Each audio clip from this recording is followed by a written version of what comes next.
화성 개척을 위해 만들어진 사이보그들이 스스로를 메가노이드라고 부르며 인류에 대해 반란을 일으키자 메가노이드의 창조자 하란소조 박사의 아들인 하란반조는 거대 로봇 타이탄3와 함께 화성의 모든 금괴를 가지고 지구로 탈출한다. 이후 화성에서 가져온 금괴로 하란 재단을 설립. 현재는 에어로게이터가 메가노이드와 같은 냄새가 난다며 이성인과의 싸움에 참가하기로 결의한 상태였다. 그리고 이런 반조를 돕고 있는 어시스턴트들이 있었는데 월등한 상황 분석 능력 및 전투 실력을 가지고 있는 초만능 최강 집사 게리슨 토키타, 인터폴 소속의 미인 요원 산조 레이카와 대형 우주 항공사의 뷰티풀 타치바나, 그리고 메가노이드에 의해 부모님을 잃은 소년 포다토타가 바로 그들이었다. 하란 재단에선 이성인과의 전투에 대비해 여러 가지 계획을 출자하고 있었는데 그 결과 그룬거스트와 휘케바인 그리고 수전기가 완성된 상태였다. 하지만 그 외에는 계획이 늦어지고 있었고 R 시리즈에서 완전히 마무리된 것은 1호기 뿐이었는데 반조는 그 시리즈는 아무래도 특수한 장비가 많이 들어가 어쩔 수 없다며 연방군 극동지부로 가서 오카 장관이나 잉그램과 만나 이야기를 나눠보기로 한다. 한편 그 시각 연방군 극동지부에선 SRX팀이 실전훈련을 마치고 막 귀환하였다. 이성인의 침략에 대비하기 위해 EOT 기술을 전면적으로 채용한 궁극의 전투로봇 개발 계획인 SRX 계획.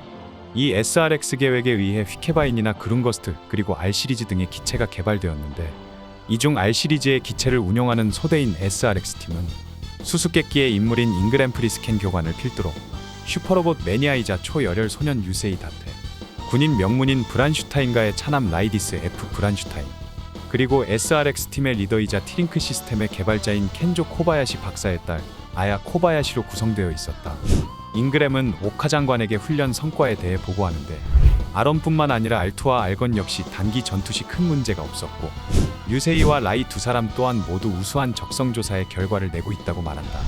그러나 이처럼 파일럿과 기체의 상태가 긍정적임에도 R 시리즈는 아직 완전치가 않았는데 그것은 R 시리즈가 개발 최종 단계에서 중지된 원인인 R3에 탑재된 트링크 시스템과 SRX 합체 시의 트로니움 엔진의 출력 조정에 대한 문제를 해결해야만 했기 때문이었다.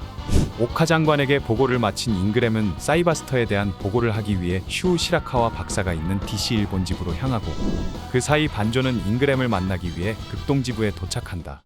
길이 엇갈리는 바람에 반조는 잉그램을 만나지 못했지만 그의 행방에 대해선 SRX 팀에게 듣게 되는데 그런데 류세이는 타이탄3의 파일럿인 하란 반조를 만나 감동한 나머지 슈퍼로봇 매니아답게 타이탄3에 대한 세세한 정보를 읊으며 타이탄3를 보여달라고 조른다. 그리고 류세이의 조름에 반조가 곤란해할 때 극동지부엔 또다시 경보음이 울린다. 무트로폴리스 방면으로 향하고 있는 요마 제국의 화석수들. 요마 제국의 최고사령관인 프린스 샤키는 지난 전투 때 대파된 라이딘과 아키라에게 최후를 가하기 위해 무트로폴리스로 향하고 있었다.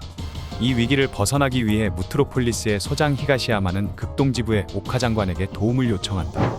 그리고 이 소식을 전해들은 유세이는 오카 장관의 명령이 있기 전 몰래 출격하는데 SRX 팀의 기체들은 군사비밀이었기에 오카 장관이 출격을 허가하지 않을 수도 있었기 때문이었다. 마침내 요마 제국의 군단이 무트로폴리스에 나타난다. 지난 전투에서 손상률이 90%를 넘은 라이딘과 아직 의식이 되돌아오지 않은 아키라의 출격은 무리인 상태로 공중 요새 간택까지 대동한 요마 제국의 화석수 군단 앞에 무트로폴리스는 풍전등화의 위기에 놓여 있었다. 히가시야마 소장은 도움을 요청한 연방군 극동지부에 한가닥 희망을 걸고 그때까지 버텨주길 바라며 고프랜더대를 출격시킨다. 샤키는 라이딘이 없는 무트로폴리스 따윈 조개껍데기나 마찬가지라며 공격을 개시하는데 절체절명의 위기의 순간 류세이 다테가 아론을 타고 등장한다.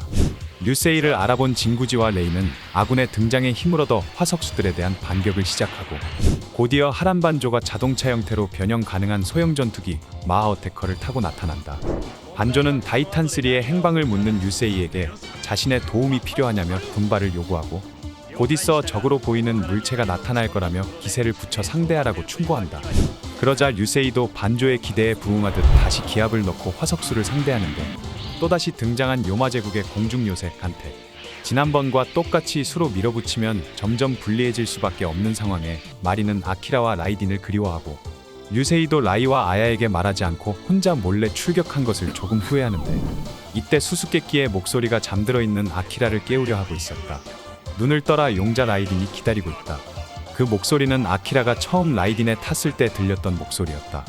계속해서 수수께끼의 목소리는 악마의 부활에 이어 허공의 저편에서 파괴신이 다가오고 있다며 아키라에게 진정한 사명을 다할 때가 왔다며 눈을 뜨라고 말한다. 그리고 수수께끼의 목소리가 인도하는 대로 다시 외치자 무트론의 에너지가 점점 증대되며 마침내 라이딩이 부활하려고 한다. 드디어 눈을 뜬 용자 라이딩. 12,000년 전 깊은 바닷속으로 가라앉은 무제국의 염원이 담긴 신비의 로봇. 부활한 라이딩은 모두 복구되어 완전한 상태로 아키라의 상처 또한 모두 회복되어 있었다. 샤키는 계획과 달리 라이딩이 부활하자 당황하고 부활한 라이딩의 힘에 의해 패배, 결국 물러난다. 뒤이어 도착한 알투와 알쓰리. 류세이는 이제 와서 나타나봐야 적은 더 이상 남아있지 않다며 멋쩍게 웃고 아야는 어찌됐든 무사해서 다행이라고 말한다. 완벽히 부활한 아키라와 라이딩. 그런데 라이딩이 말한 하늘 저편에서 온다는 파괴신은 무엇일까? 지금으로선 그것에 대해 알 수 있는 건 아무것도 없었다. 히가시야마 소장은 모두 무사해서 다행이라며 반조와 SRX팀에 감사 인사를 전하고 반조는 지금부터 나마타리아의 DC 본부로 향할 거라며 아야에게 함께 가자고 요청한다. 문제가 있는 R3와 티링크 시스템의 조정을 위해서 여러 가지 설비가 있어 만약에 사태가 일어나도 대처하기가 용이한 남아타리아 섬이 적격이었다. 또한 그곳에는 티링크 시스템의 개발자이자 아야의 부친인 켄조 코바야시 박사가 있었다. 류세이와 라이는 남은 전투훈련을 마치기 위해 극동집으로 돌아가고 지구의 평화를 지키기 위해 싸우는 동료인 아키라와 다음에 다시 만날 것을 기약한다.